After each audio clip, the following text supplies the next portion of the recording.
Hello everyone, Jessica back here for All Ears English. Guys, in this episode, you are going to hear Lindsay and me talk about writing task 1 for the academic exam. This essay is so hard. You have to describe numbers and graphs and such. So guys, you really have to know what the examiner is looking for.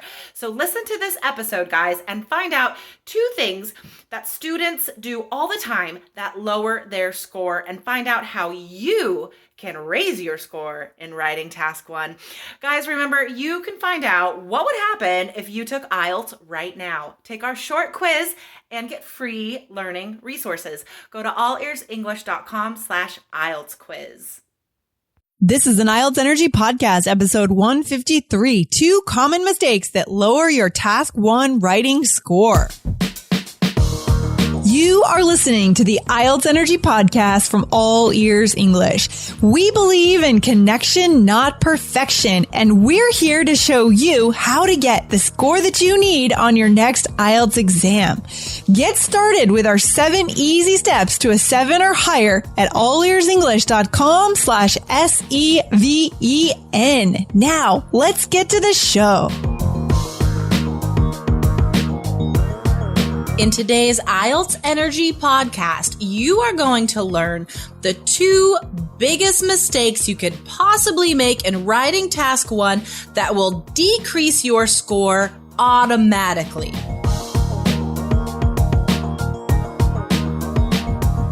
Hey, Jessica, I'm back with a full voice this week. So happy. How are you? Yay! I'm so happy too.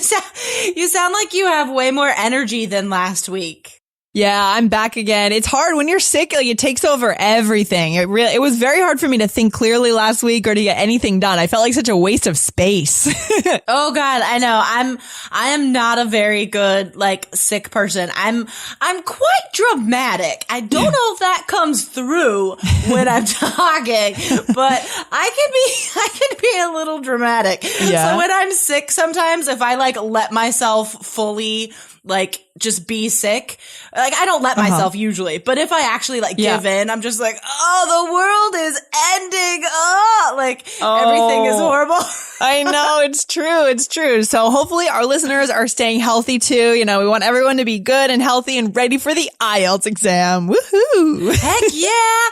Oh man. Can you imagine if you woke up test day morning with the flu or a cold or something? Oh, that's a nightmare scenario. Nightmare. Wow. And are there any, so if you're signed up for the test, and are you able to cancel your reservation at all, or reschedule your reservation on test day if you wake up, or no? I don't think you're supposed to be able to, honestly.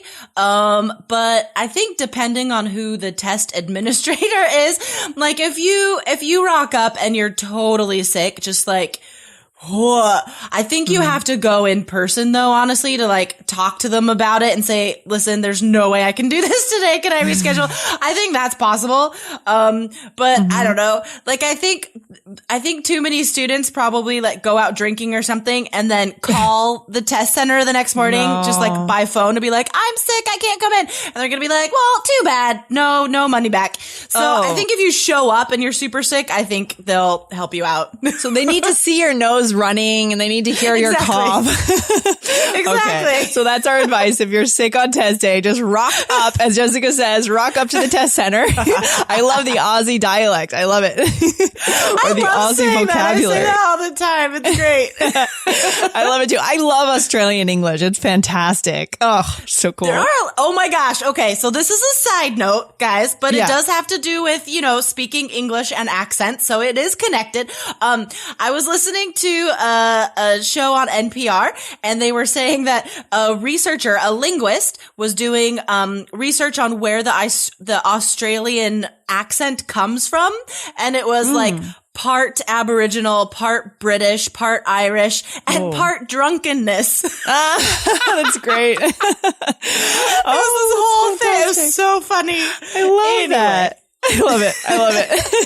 So today we actually are talking about something serious related to IELTS. Of course. We can be serious once in a while. Sometimes you have to be, unfortunately. We're going to talk about the introduction to writing task 1. And I don't think we've talked about this in detail yet. Have we? No, we haven't. We've talked about other parts of writing task 2, how to write body paragraphs, intro paragraphs, but we haven't done an introduction to writing task 1. So I'm ready, excited, and ready to go. Let's do it. So the introduction to writing task 1 should only be 2 sentences. The thing here is writing task 1 is so short that you can have a 2-sentence paragraph. Like that is totally fine, you guys. I know it sounds weird, but writing task 1 is weird, and that's what you have to do. So the 2 sentences are you have to do these 2 things, okay? First, you have to rephrase the test question, and then you have to have an overall trend. Okay. So those 2 things must be in the beginning of your writing task 1, right? And if they're not, Jessica, what happens to our score? Well, if you don't rephrase the test question, that's just gonna look bad for cohesion and coherence because it's not organized well. You're not introducing the topic. You're not introducing the essay. If you just start describing numbers right away, just without anything, without talking about the topic, then like, I don't know what the topic of your essay is. And it looks bad for the cohesion and coherence and the organization. So you have to introduce the essay, by rephrasing the test question. And that's a no-brainer. That's not hard. You just look at the test question and you change like 4 or 5 words and you copy it. Like that's it. Yeah. And we've done an episode, I think last week we did an episode on how to paraphrase in writing task 2. So you guys can come back to the blog, IELTS.allearsenglish.com and type in paraphrase writing task 2. And it's the same skills, right? Paraphrasing is paraphrasing, right? Yeah. Yeah, and we've talked about it in connection with speaking also. Yes. Like in how to introduce your answers and such. That's a TM, all ears English strategy. You got it. But yeah, I mean, paraphrasing is all over the speaking and writing grades. Like you have to show the examiner that ability. So, start off right away. Paraphrase the test question, and that shows your vocabulary, first of all, and it introduces your essay for a high score for organization. So that's what we do first off. And then the second sentence is the overall trend. So, in our course, we talk about how to write the overall trend for each of the different types of task 1s, which, guys, I mean, you have to do, this has to be part of your essay or your score goes down. Oh. It's like not optional. You have to have an overall trend. Yeah. What this does is it summarizes the information how do these numbers change? What is the biggest trend you notice when you look at the table? These sorts of things. And it's not hard, and it should be simple and clear, but it has to be part of your essay. The examiner looks for this like right away. So that's why you should start the sentence by saying overall blah, blah, blah, because as soon as the examiner sees that, the examiner's like, oh, thank God. Like, okay, so they can at least get, this certain score. I don't have to drop their mark. Ooh, so important to know what's in the examiner's head when we're preparing for this test. I mean, nothing can replace that. That is the most valuable information, guys. And again, just hearing this fact that we need an overall trend, that's your starting point, right? And when you go into our course, you go deeper, you learn how to practice that, and you do practice it. You learn the right phrases and the expressions, how to do it, right? This is just the what, and then we show you the how in our course, the 3 Keys IELTS Success System. Exactly. I mean, explaining the overall trends for each of the different question types, it's gonna take longer than this episode, so I'm not gonna go into detail about that. But I mean, guys, you can imagine the work you have to put into this in order to understand and use it on test day. Remember that there are 4, but teachers say 3 different question types on writing task 1. There's change over time, which is all about numbers. There's static, which is also all about numbers. And then there's this sort of nefarious, vague third category that pops up randomly, and it could include a nature diagram or a map. It's very random, but it's very weird. Yeah. It is weird.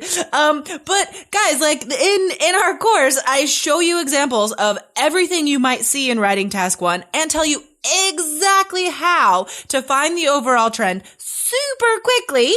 Yeah. Before you start writing. So that way, when you start writing your essay, like you're good. It's all planned. It's all organized already from your plan. And then you just write it out and you're going to be done like in less than 20 minutes. You know, that's exactly why we have strategies and practice.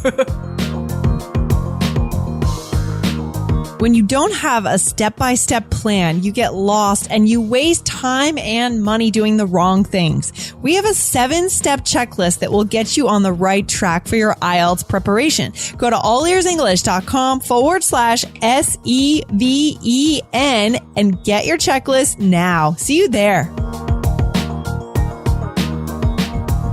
Yeah, I like it. In our course, you go into more detail in a calm voice, you know, with a video, you know, showing it on the PowerPoint. We really kind of take a more step-by-step approach in the course. Whereas on this podcast, you know, we're just having fun here. We're giving you guys little bits of knowledge, golden nuggets, right? But in order to really get that score we need, we want a more step-by-step approach, right? A calm step-by-step approach. Yeah, exactly. So, maybe I don't sound calm all the time because I get excited about stuff. Which is good. You know what? I mean, guys, do you want a teacher who sounds like a super boring old person? No. Like you're going to fall asleep and you're going to have to watch the video 10 times before you understand what they're saying because you can't pay attention. So in our course, it's all me all the time. And then you get, you don't have to listen to me all the time. You do just watch the short video and then I've created practice worksheets for you to print out or do online, whatever's easier for you. So again, guys, just to sum up what you need in the introduction, you have to rephrase the test question. And here again, guys, if you just copy the test question, if you use too many of the words and you don't change enough words, then your score will go down. I mean, these are tidbits that you guys have to know before test day. Yeah. And as I was listening to one of our episodes from last week, I think that you had said that those words are actually taken off the word count. Is that right? If you're directly copying, is that correct? Exactly. Wow. Anywhere in your essay, writing task 1 and writing task 2, if you're copying a significant chunk, it doesn't even have to be the whole sentence, like in writing task 2.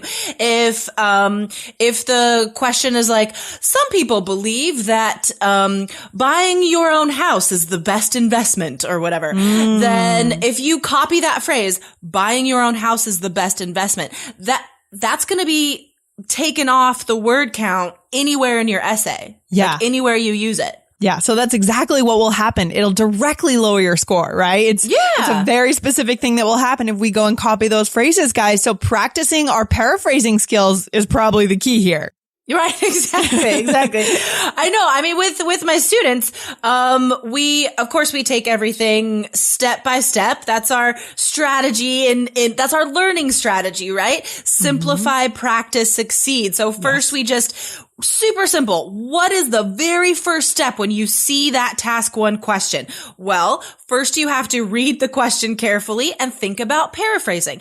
And then you have to plan, which involves being able to choose the most important numbers to put in your essay, identifying an overall trend.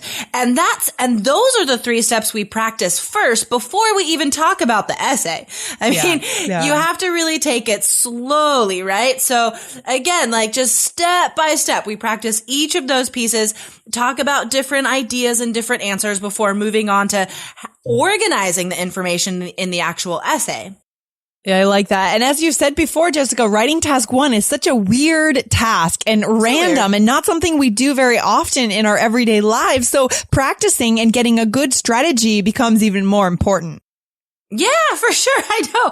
I mean, yeah, the native speakers take this and they do not know how to do writing task 1. And it's terrible. I mean, the grammar score will be high, of course. Right. The organization score, the cohesion coherence will be high because they could use linking words and referencing and paragraphs. But as far as vocabulary, it'll be low because it's not gonna be connected to the task. They're not going to be talking about increasing and decreasing. They'll be talking about their opinions on why the numbers changed, for example. So that makes their vocabulary score go down because it's not connected to the task. And then, of course, their task achievement is way low because they're not talking about the numbers. There's no overall trend. It's just a hot mess, really. Yeah, that sounds like a hot mess. It would be interesting if we could get a native speaker on the podcast that didn't get the score they wanted. I mean, if someone were, willing to come on the show, that would be fascinating, wouldn't it? Wow. What if we just got a friend who, maybe even another English teacher who doesn't know about IELTS and just ask them, like, if you're looking at this writing task 1 question, what do you think you should write about? And then just sort of have a conversation about it. That'd be interesting. That would be cool. We should look into doing that, Jessica. I like it. I like the idea. Totally. I'm just going to grab a neighbor off the street and just make them be on the podcast. Yeah. Do you have any friends who are just kind of bored, hanging out? Totally. Oh, definitely. I live in Portland. People work part-time here. I know. I was going to say coffee shops, like working in coffee shops. I feel like that's my stereotype about Portland, that everyone works in a coffee shop. Oh my God, it's so true. It's so true. Because I do. I work in a coffee shop. You do? Totally. Yeah, I mean, obviously I can't record the podcast in a coffee shop, but you know that I'm constantly working on book projects also. So when I have to write, I always go into a coffee shop. I need that noise around me. But I feel like half of the people on their like MacBooks with their glasses, whatever. I feel like half of them aren't actually working. They're just like looking like they're working. It's the hipster thing, right? The hipster glasses, the Mac, the whole style. We've got a bit of it out here in Cambridge too, but I think in Portland, you guys really nail it. Okay, yeah, totally. We're killing the hipster style here in Portland. We're killing it. I love it. All right. Very cool. Very cool. So great. So this is important to know, guys. So again, if you want to go deeper with us into our strategies and our process to bring you to your 7 or higher, go to IELTS.allearsenglish.com, watch the video and get into the trial. Again, your first 3 days are just $1 and you can see if it's a good fit for you. And it is. I'm just gonna, it is. It'll fit you. It'll be like so comfy. You're going to be like, how did I not fit in this course before? Fits like a glove. You got it. Well, I mean, if we're going for that 7 or 8, I mean, that is what's going to bring you guys there. And again, we know that we can't do it alone. So there you go. Very nice. Exactly. Well, thanks, Lindsay. This has been fun. I know. Thank you. Thanks for hanging out today. I'll see you tomorrow. All right. Have a good day. Bye. Bye. Thanks so much for listening to the IELTS Energy Podcast from All Ears English. And if you want to get tips from Lindsay and Jessica every week on how to get a 7 on your next IELTS exam, be sure to subscribe to our podcast on your computer or on your smartphone. Thanks again and see you soon.